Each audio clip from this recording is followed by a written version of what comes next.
क्या आप दुखी हैं? क्या आप सुख चाहते हैं? मेहनत कम और परिणाम ज्यादा चाहते हैं? तो ऐसे तोड़े अपने पुराने पापों से नाता, जिससे ना खुल सके फिर से उनका खाता। बिना कुछ खर्च करे कीजिए पुण्य का कार्य, और वो भी बहुत आसान तरीके से। जानने के लिए सुनिए परम पूज्य आचार्य श्री वसुनंदी जी मुनिराज के सुयोग्य शिष्य मुनि श्री शिवानंद जी मुनिराज के मुखारविंद से मेरी भावना पर आधारित प्रवचन श्रृंखला के माध्यम से 11 अक्टूबर 2022 से प्रतिदिन दोपहर 1 बजे से सिर्फ श्रीवाणी यूट्यूब चैनल पर देखना ना भूलें। सभी महानुभाव अपने दोनों हाथों को जोड़ें, चित्त प्रकार करें, बड़े ही आनंद उत्साह उल्लास के साथ प्रभु परमात्मा का स्मरण करें। ओम नमः सिद्धेभ्यः,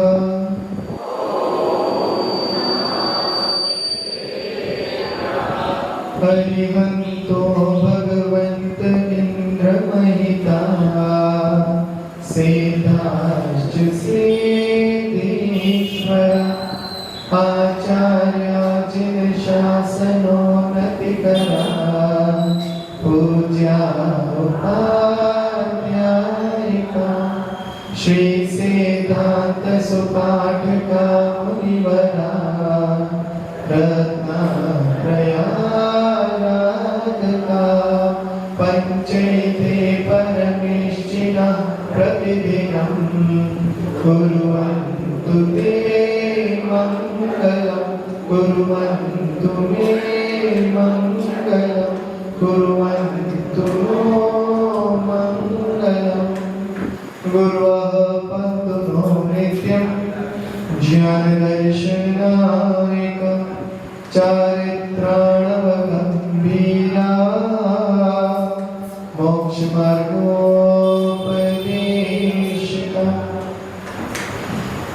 जिसने राग द्वेष का माने, जीते सब जग जान लिया, सब जीवों को मोक्ष मार्ग का निष्प्रय हो उपदेश दिया। बोध वीर जिन हरि हर ब्रह्मा, या उसको स्वाधीन कहो, भक्ति भाव से प्रेरित होए, चित्त उसी में लीन रहो। जय बोलेनाथ सतपरमेष्ठी भगवान की, देवादिदेव खजराक्षी अजितनाथ भगवान की, देवादिदेव खजराट मोलाय तीर्थंकर श्री पदम भगवान की, परम पूज्य चार्य चक्रवर्ती आचार्य भगवान श्री शांति सागर जी महाराज की, परम पूज्य विक्षण ज्ञानोपयोगी आचार्य भगवान गुरुदेव श्री वसुनंदी जी मुनिराज की, अहिंसा में विश्व धर्म की, जयवाणी माता की। उपस्थित सत श्रद्धालु, देव शास्त्र गुरु के प्रति श्रद्धा, धर्म श्रवण करने के लिए आतुर आप सभी धर्म अनुरागी महानुभाव, विगत दिवसों से मेरी भावना का वाचन चल रहा है। 2 काव्यों को पूर्ण करते रहे, उनकी गहराइयों को और अर्थ को समझा, सच्चे देव और सच्चे गुरु की परिभाषा को समझा। अब आगे भावना प्रारंभ हो रही है। अभी तक तो प्रणाम किया, नमस्कार किया, विनय की, सिर को झुकाया। अब क्रिया करने के बाद उसके फल की इच्छा, क्या भावना है मेरी भगवान, क्या भावना है गुरुदेव, अब उसको आप मेरी सुनिए। जैसे सच्चे देव और सच्चे गुरु को परिलक्षित किया, अपना लक्ष्य निर्धारित किया, उच्च क्वालिटी की वस्तु का वर्णन करने के उपरांत अब पंडित जुगल किशोर जी मुक्तार कह रहे हैं रही सदा सत्संग उन्हीं का, ध्यान उन्हीं का नित्य रहे, उन्हीं जैसी चर्या में चित्त सदा अनुरक्त रहे। क्या बात है हे भगवान, मुझे मालूम है जिसकी मैंने चर्चा की है, जिसकी मैंने अर्चा की है, वह कहीं मुझसे छूट न जाए। इसलिए अब मैं भावना भाता हूं कि मेरा उनसे सदा सदा के लिए, केवल इस भाव के लिए नहीं, हमेशा जब तक मुझे मोक्ष की प्राप्ति ना हो जाए तब तक मुझे सत्संग की प्राप्ति। क्योंकि जिनको मैंने सच्चे वितरागी सर्वज्ञ हितोपदेश माना, जो विषय और आशाओं से रहित गुरु माना, उनकी संगति मुझे भव भव में मिली। हे गुरुवर धन्य हो तुम, कितना परिचय सहते हो, सर्दी गर्मी या बरसात तुम अपने में रहते हो। और जो ऐसे गुरु हैं उनके लिए कहा, भव भव में गुरुवर हम तेरे शिष्य रहे, जब तक ना मुक्ति मिले तेरा ध्यान अवश्य रहे। जब तक मुझे मुक्ति ना मिल जाए तब तक हे गुरुदेव, हे प्रभुवर, मुझे आपकी संगति चाहिए। जिन्हें भक्ति जिन्हें भक्ति जिन्हें भक्ति दिने दिने सदा मेस्तु सदा मेस्तु सदा मेस्तु भवे भवे। हे भगवान, मैं होलसेल डिपार्टमेंट का मालिक हूँ, मेरा तो होलसेल का व्यापार है। मैं एक दो बार की रिटेल की परचेज करूं, व्यापार करूं, इसमें आमदनी ज्यादा नहीं होती, इसलिए एक बार में थोक के विक्रेता। मुझे एक भाव की नहीं, भवों भवों की संगति चाहिए। और तब तक चाहिए, आज ही कॉन्ट्रैक्ट साइन कर रहा हूं, जब तक मुझे मुक्ति ना मिल जाए तब तक हे नाथ मुझे अपना बना के रखना। कहीं मैं आपको भूल भी जाऊं तो मुझे अपना स्मरण करा देना, सत्संगति दिला देना, क्योंकि यदि मोक्ष तक पहुंचने का साधन कोई है तो वह है सत्संगति। इसलिए हे भगवान, रहे सदा सत्संग उन्हीं का, ध्यान उन्हीं का नित्य रहे। एक सुबह वाला था और मैं सुबह वाला अपनी गायों को चराता था। एक दिन जंगल से जा रहा था गायों को चराकर, संध्या काल का समय था, लौट रहा था कि उसे एक दिगंबर संत दिखाई दिए। शीतकाल का समय था। उसने सोचा ये धरती के देवता, जंगल में शीत लहर चल रही है, निर्वस्त्र हैं, इनके पास ना कोई बोरिया बिस्तर दिख रहा है, आखिर ये कैसे रात गुजारेंगे? कहीं ऐसा ना हो रात की रात में चलते बने। उसने सोचा मुझे इनका संरक्षण करना चाहिए, मुझे इनकी सेवा करनी चाहिए। वह जल्दी से गया, गायों को उनके यथास्थान छोड़ा और लौटकर वापस आया। वहां जितनी भी सूखी घास पड़ी थी उस लकड़ियों को इकट्ठा किया और वहां पर एक अग्नि को प्रज्वलित कर लिया और अपने हाथ गर्म करता रहा। और मुनि महाराज प्रतिमा योग से स्थापित वह पूरी रात उनके हाथ से सेक कर लगाता रहा। वह मुनि महाराज तो रिद्धिधारी थे, उन्हें कोई फर्क नहीं पड़ता, अपने रिद्धियों से भी वह सुभिक्षित कर सकते थे, लेकिन स्वार्थ त्याग की कठिन तपस्या, बिना स्वार्थ के वह अपनी साधना में लीन थे, केवल और केवल कर्म क्षय करने के लिए। लेकिन उस सुभग ने सेवा वैयावृत्ति करके अपने पुण्य का तो संचय कर लिया। सुबह हुई, प्रातः काल मुनिराज ध्यान से हटे। उन्होंने अपना प्रस्थान विहार करने के लिए जैसी तैयारी की, वह सुबह बोला, कहाँ जाते हो? मैंने रात भर आपकी सेवा की है, कुछ तो देकर जाओ। मुनि महाराज कुछ नहीं बोले, कुछ नहीं किया, केवल बोले नमो अरिहंताणम और जंघों पे हाथ रखा, आकाश मार्ग से चले। अब सुबह ने क्या सोचा, मुझे तो यही देकर गए हैं, और नमो अरिहंताणम की रट लग गई। बस कुछ भी हो जाए, जब प्रभु का नाम रटने की लत लग जाए तो फिर कुछ भी नजर नहीं आता। और जो भी कुछ उससे पूछा, उसके सेठ ने, कहा गया था इतनी रात को, पूरी रात गायब था, नमो अरिहंताणम। क्या बात, कुछ खाया पिया कि नहीं? नमो अरिहंताणम। अरे पगला गया है क्या? गुस्सा नहीं आया? नमो अरिहंताणम। फिर सेठ समझ गया, लगता है इसने भी जैन गुरु को अपना लिया, ये जैन साधु की संगति में आ गया है। वह सेठ भी जैन था, उसने कहा ठीक है, आज से तेरा भोजन पानी यहीं पर होगा, तुझे अब कोई ध्यान विकल्प करने की आवश्यकता है। नमो अरिहंताणम। अब दिन भर बस यही करता, नमो अरिहंताणम, कुछ जवाब नहीं देता। गायों को चराने गया और एक दिन खूब बरसात आ गई। उसकी क्योंकि भोजन वहीं करने लगा था, तो एक दिन उसको गरिष्ठ भोजन मिला, थोड़ी नींद लग गई। और नींद क्या लगी, गायें सारी तितर-बितर हो गई। नदी पार करके गायें तो अपने घर यथावत पहुंच गई, लेकिन उसकी नींद खुली तो बेचैनी चालू हो गई। कहाँ गई सारी गायें?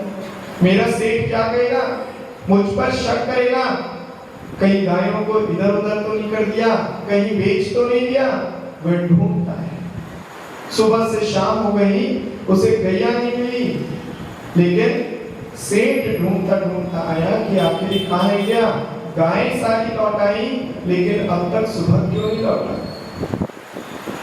हाथ में मशाल थी, 10-12 लोग थे गांव के, और उसे लगा कि मुझे सेठ मारने आ रहा है, और मारेगा पक्का। जब उसकी गायें नहीं मिलेगी तो क्या करेगा? प्यार थोड़ी ना करेगा।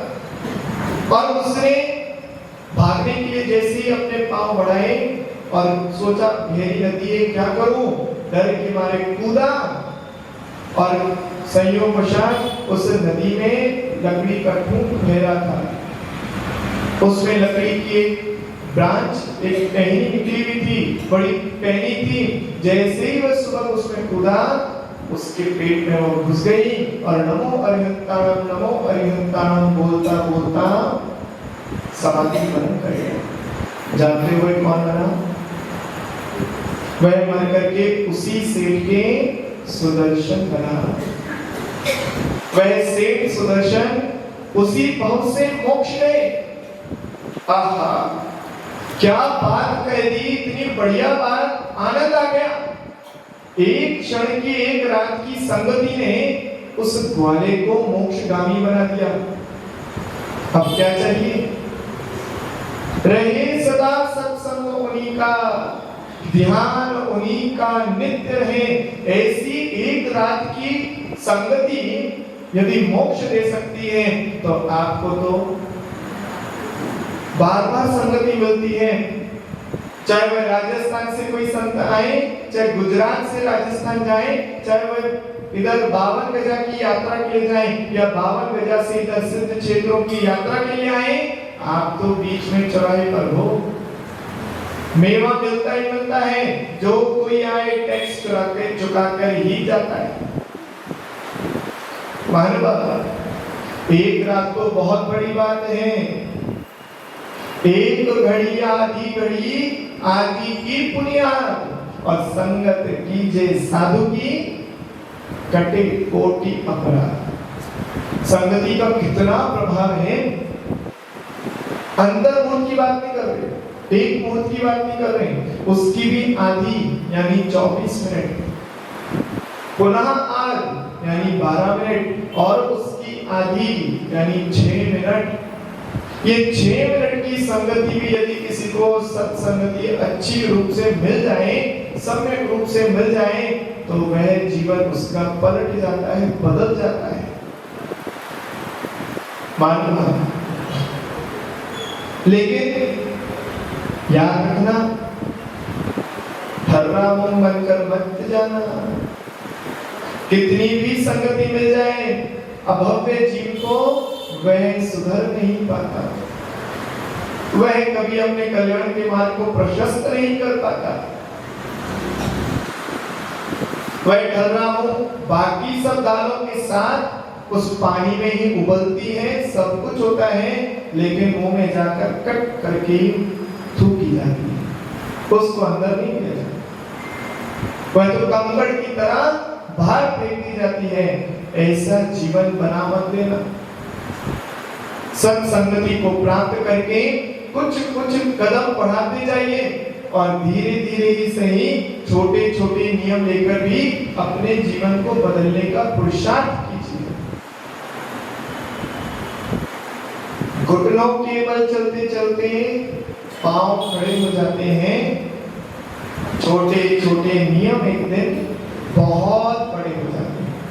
आप कोशिश तो कीजिए, संगति को प्राप्त किया है तो घबराइए मत। अब अपनी डोर उनके हाथ में सौंप दीजिए, थमा दीजिए, क्योंकि यदि डोर थमा दी है तो पतंग की तरह ऊंचे उड़ सकते हो, और यदि डोर हाथ से छूट गई तो लगता तो है कि मैं तो उड़ने में समर्थ हूं, लेकिन वह पतंग ज्यादा देर तक उड़ नहीं पाती, धराशायी हो जाती है, धरती पर आकर गिर जाती है। संगति सर्वदार्य शास्त्राभ्यासो जिनपतिनुति संगति सर्वदार्य। ये समाधि मरण में 4 पंक्तियां बहुत ही महत्वपूर्ण हैं। हे भगवान, मैं सदा सदा शास्त्रों का अभ्यास करूं। शास्त्राभ्यासो जिनपतिनुति, जिनेन्द्र प्रभु के गुणानुवाद करूं, और संगति सर्वदार्य, और हमेशा मुझे आर्य पुरुषों की संगति मिले। आर्य यानी धर्मात्मा, जो कर्म से पुण्यात्मा है, जो कर्म से धर्म करने वाला है, वह आर्य पुरुष उन संतों की, उन महंतों की, उन अरहंतों की संगति मुझे सदा सदा मिलती रहे। 6 मिनट की संगति ने नंदी मित्र की भी दुर्गति होने से बचा ली। वह नंदी मित्र, नंदी शेर, वह अपने सेठ के यहाँ नौकरी करता था, और उसके सेठ ने उसको मेहनताना भी देना शुरू कर दिया, लेकिन साथ में अपनी पत्नी से कह दिया कि इसे कभी भरपेट भोजन मत देना, क्योंकि अगर भरपेट भोजन दिया तो ये अगली बार कुछ और मांगेगा, और इसकी जब मांग बढ़ेगी तो कहीं और नौकरी ढूंढेगा, इसलिए इसको जीवन भर यहाँ रखना है, तो भरपेट भोजन मत देना। वह उसकी गायों को चराता रहता, कभी भेड़ों को ले जाता, कभी बकरियों को ले जाता, और वह वहीं पर नौकरी। दिवाली का समय आया।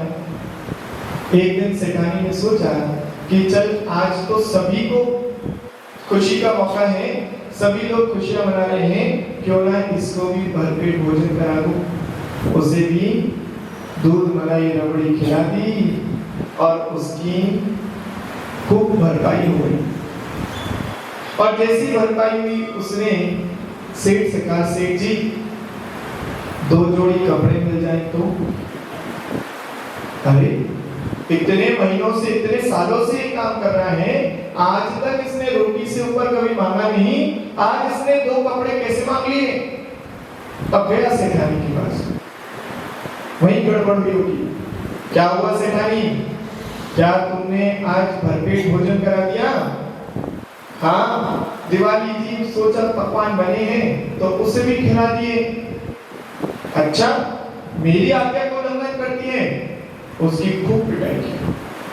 और जब पिटाई की तो उसने नंदीशेन ने भी देखा मेरे कारण सेठानी की पिटाई हो गई, धिक्कार है ऐसी नौकरी को जो मेरा दुरुपयोग करा रही है, मुझे दास बना के चल रही है। वह तो चल दिया जंगल की ओर, कहीं और देखूंगा, इस सेठ के यहाँ पे नौकरी नहीं करूंगा। जाते जाते उसे नगर में एक मुनि महाराज का पड़गान होते दिखा, और पड़गान में सब लोग नगरवासी बुला रहे थे कि ये क्या है, मुझे तो पिटाई खाने को मिली, मेरे लिए तो रोटी भी ढंग से नहीं मिल रही, ये इनके पास तो वस्त्र नहीं है और फिर भी लोग इनको बुला रहे हैं। देखा क्यों? और वह जाकर उन्हीं के पास खड़ा हुआ, देखा तो उनको आहार के लिए बुलाया। मुनि महाराज ने आहार लिया, सोचा इससे भी भोजन करा दिया जाए, ब्रह्मचारी या कर्मचारी होगा संग में, तो उसे भी भोजन करा दिया। अब तो उसे बहुत आनंद आया। अब उसने कहा महाराज जी से, महाराज जी मुझे भी अपना जैसा बना लो।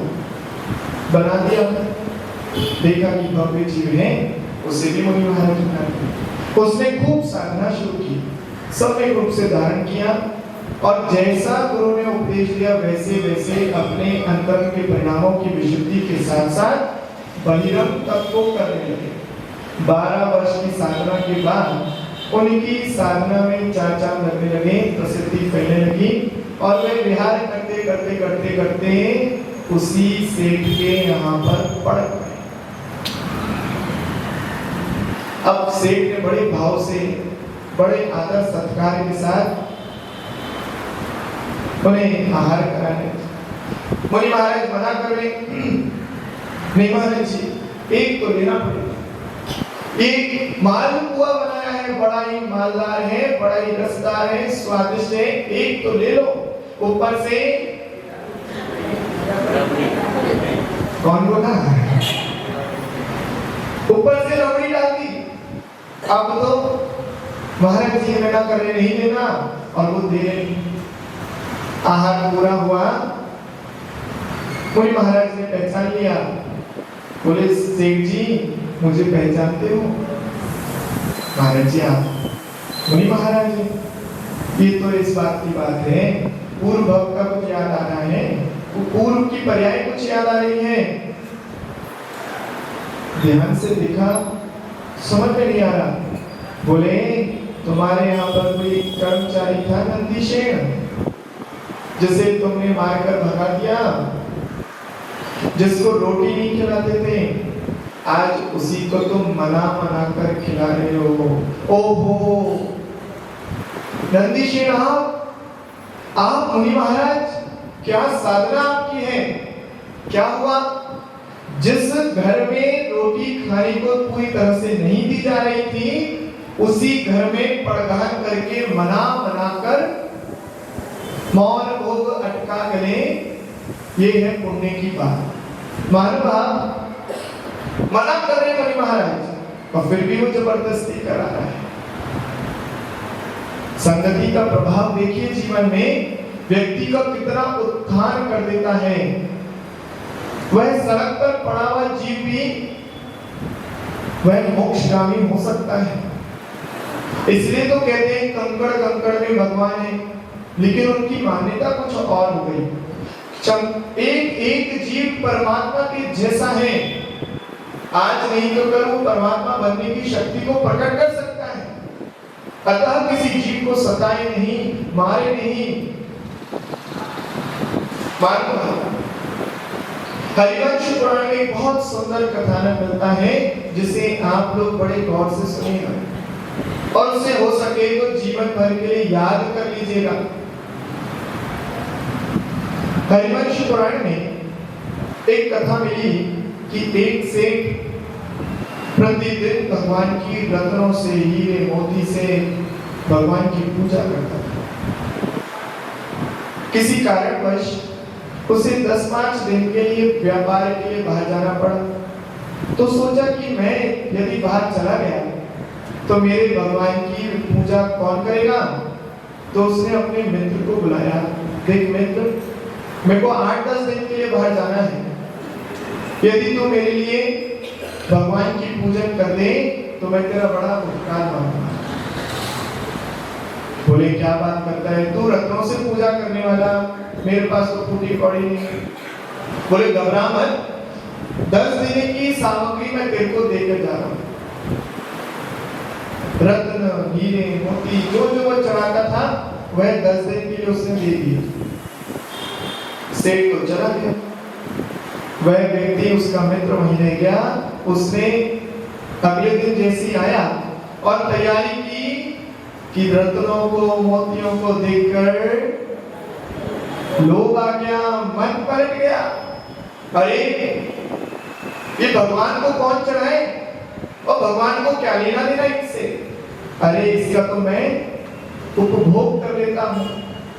और उसने चढ़ाए बिना ही उसका अपने जीवन के लिए घर गृहस्थी में उसका उपयोग कर दिया। जब मैं सेठ लौट कर आया, पूछा अच्छे से पूजा हुई? उसने ईमानदारी से बता दिया मैंने पूजा नहीं करी, मेरे मन में लोभ आ गया, मैंने सारा द्रव्य स्वयं के लिए ले लिया। लेकिन सेठ ने उसे कुछ नहीं कहा। जैसी करनी वैसी भरनी, तेरा तेरे आगे आएगा, इसलिए मैं कुछ कहूं। अब वो लौट कर तो आने से रहा, इसलिए उसने भी समता भाव रखा और उसे भेज दिया।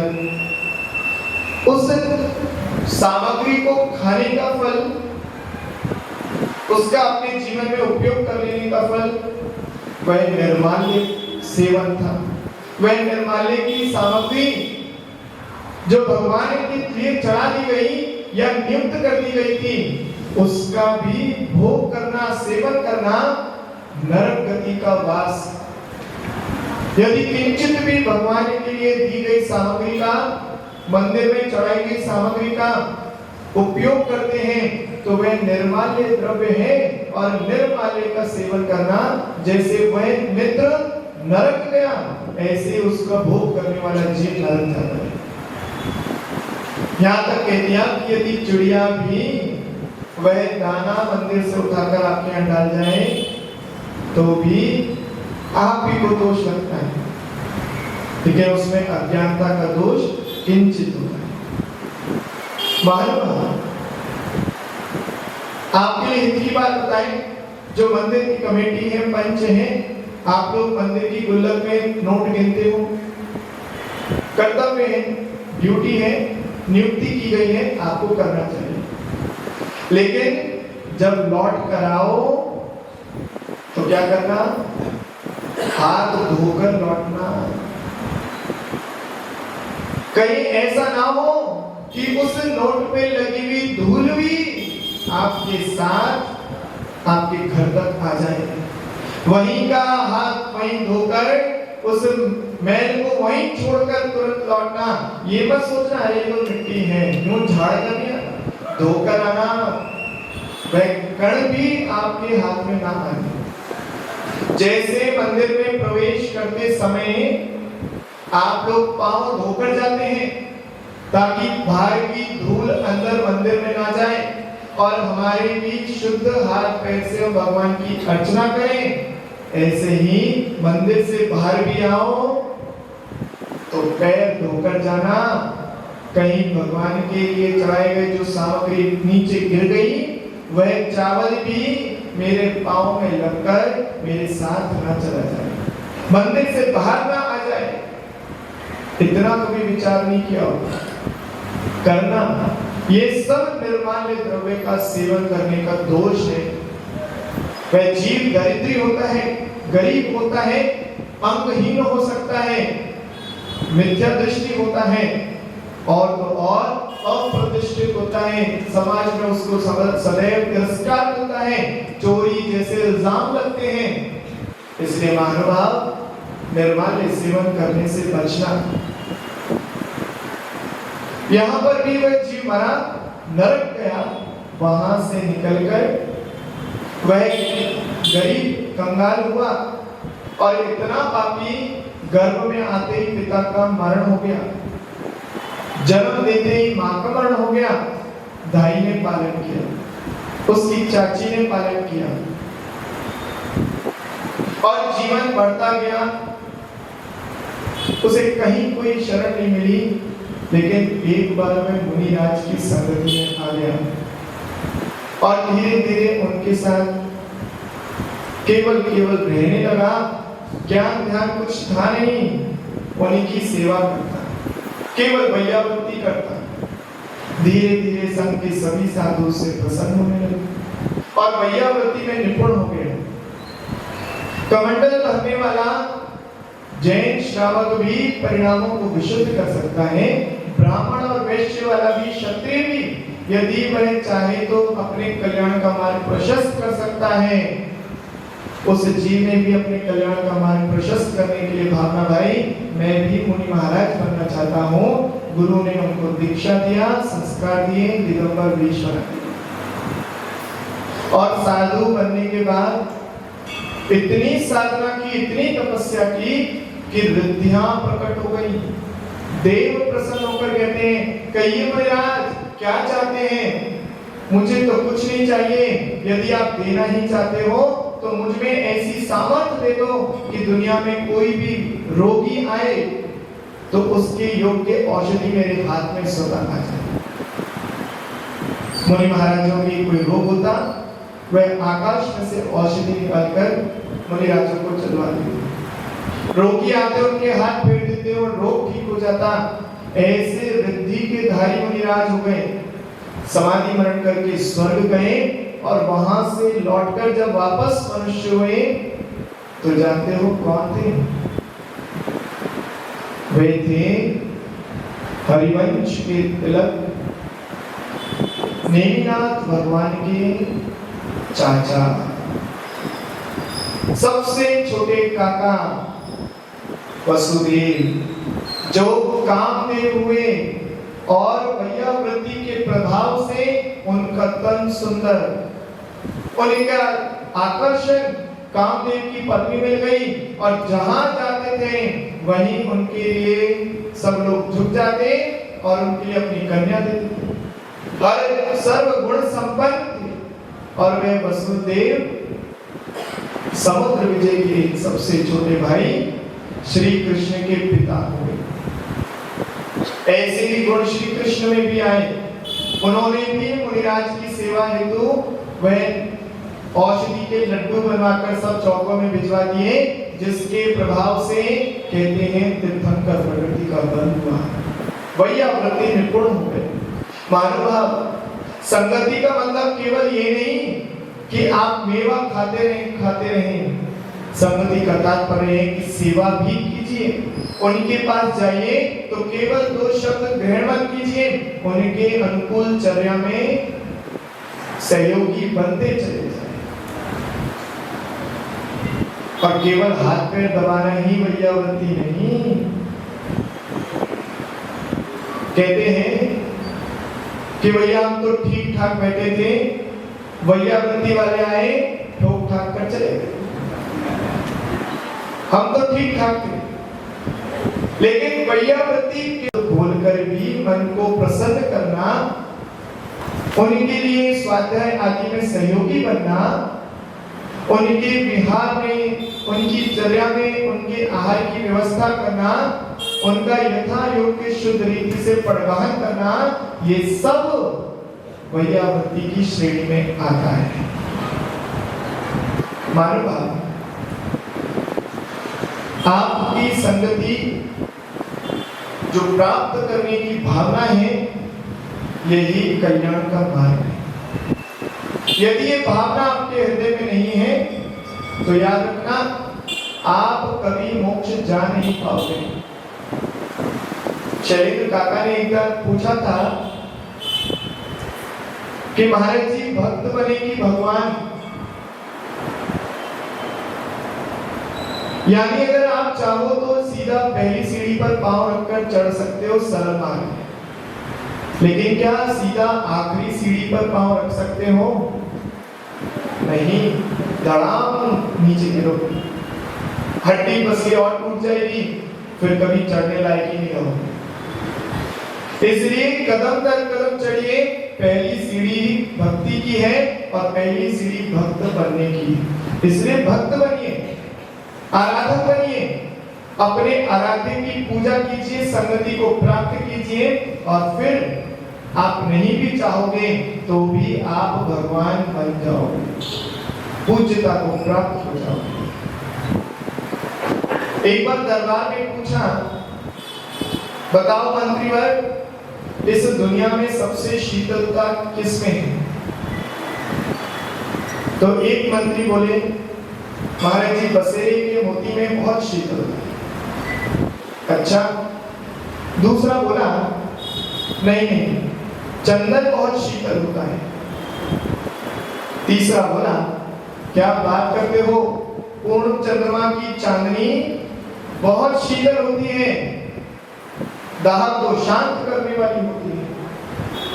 चौथा कोई आप जैसा भी हो सकता है कली काल का, बोले कोका कोला बहुत ठंडी होती है। लेकिन जब इन सब बातों को सुनकर अंतिम मंत्री से पूछा, बताइए क्या शीतल है आपकी दृष्टि से?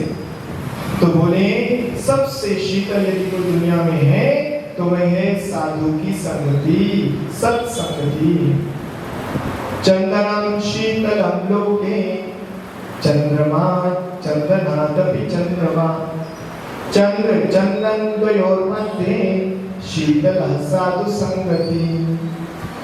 इस संसार में चंदन शीतल हो सकता है, चंद्रमा की चांदनी शीतल हो सकती है, लेकिन उन दोनों के बीच में जैसे दोनों तरफ से शीतल लहरें चल रही हो, तो बीच में बैठा हुआ व्यक्ति सबसे ज्यादा शीतलता का एहसास करता है।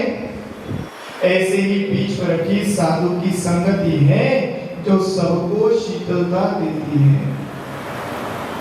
मानव समय अपनी गति से चल रहा है, इसलिए आप लोगों के लिए यही संकेत, यही उपदेश। आज आप लोग भावना भाना शुरू कर दीजिए कि हे भगवान, रहे सदा सत्संग उन्हीं का, ध्यान उन्हीं का लेते रहे, उन्हीं जैसी चर्या में चित्त सदा अनुरक्त रहे। और आप समाधि मंत्र में क्या पढ़ते? समाधि भावना, दिन रात में स्वामी मैं भाव, देहांत के समय में तुमको न भूल जाऊं, धर्मात्मा निकट हो चर्चा धर्म सुनावे, वह सावधान रखे गाफिल न होने पाऊं, दिन रात मेरे स्वामी मैं भावना ये भाऊं। मरना सबको एक दिन, बस अच्छे से मरना है तो संगति कीजिए। बहुत दुर्लभ है अंत समय में अरिहंतों का नाम मुख पर हो, सिद्धों का ध्यान मस्तिष्क में हो, हृदय में हो, आचार्यों की गोदी में हमारा सर हो, उपाध्याय की वाणी हमारे कानों में मिश्रित की तरह खुल रही हो, और साधु परमेश जी हमारे सेवा में हो, हमारे चारों तरफ बैठे हो। जिसकी ऐसी संगति हो गई उसका कोई बाल बाका नहीं कर सकता, उसको संसार में कोई अटका नहीं सकता, और उसे परमात्मा बनने से कोई रोक नहीं सकता। आप भी सत्संगति को प्राप्त कीजिए और क्रम से परमात्मा पने को प्राप्त कीजिए। यही आपके लिए शुभ मंगल भावना। सभी का शुभ हो, मंगल हो, कल्याण हो। बोले महावीर भगवान की। इस कार्यक्रम के पुण्यार्जक हैं डॉक्टर अनु जैन, डॉक्टर शीतल भाई जैन शाह परिवार, महावीर हॉस्पिटल, दाहोद, गुजरात।